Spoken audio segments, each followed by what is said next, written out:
Hello, magandang araw mga kabayan! This is Lutong Filipinay. Welcome to my channel!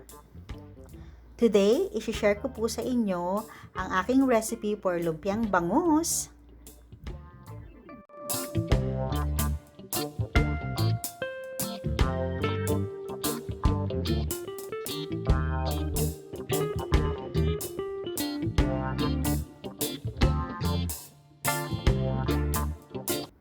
Let's start cooking!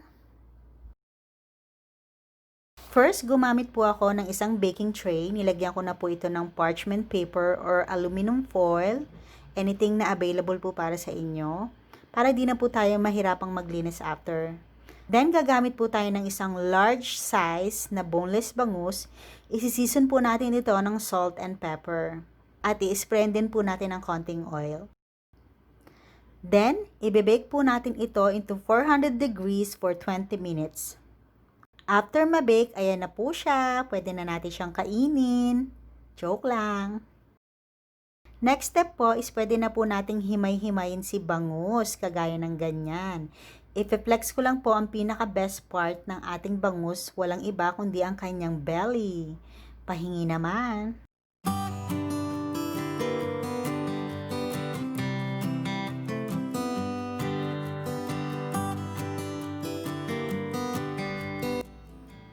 Then, sa isang mixing bowl, ilalagay na natin si hinimay na bangus, plus 1 cup na carrots, 1 large onion, 1 cup celery,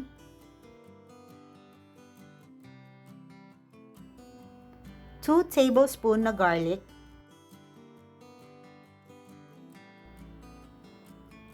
at 2 pirasong siling haba. Ito po ay optional. Salt and pepper to taste.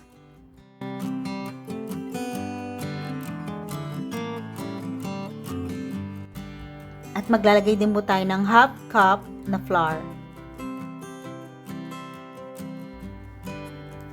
At isang egg.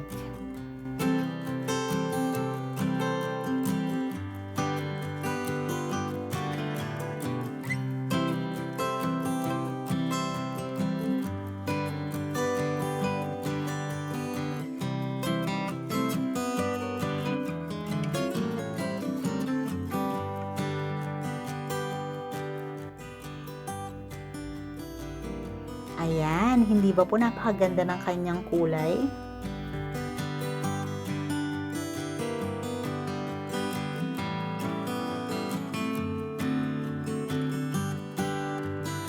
Then, isi-set aside lamang po natin ito sa fridge for at least 30 minutes to 1 hour to marinate.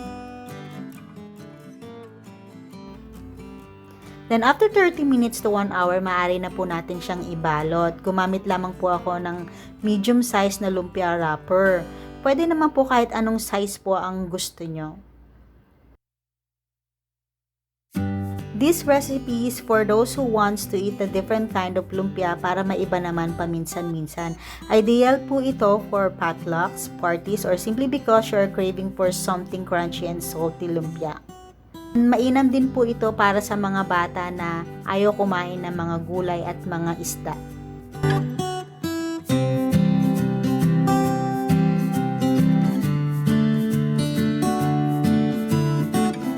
Magandang idea rin po itong pang negosyo. Pwede nyo po itong ibenta sa inyong mga friends, sa inyong mga families.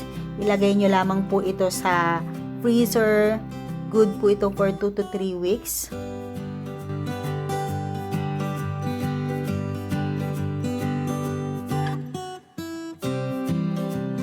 Then, ipa-fry lamang po natin ang ating lumpia hanggang ito po ay mag-golden brown.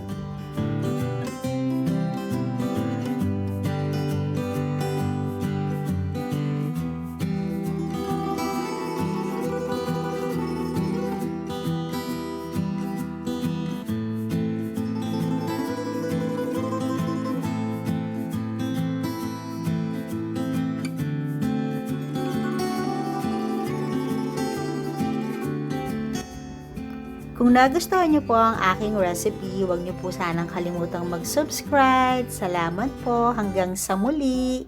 Ingat po kayo guys. Maraming salamat.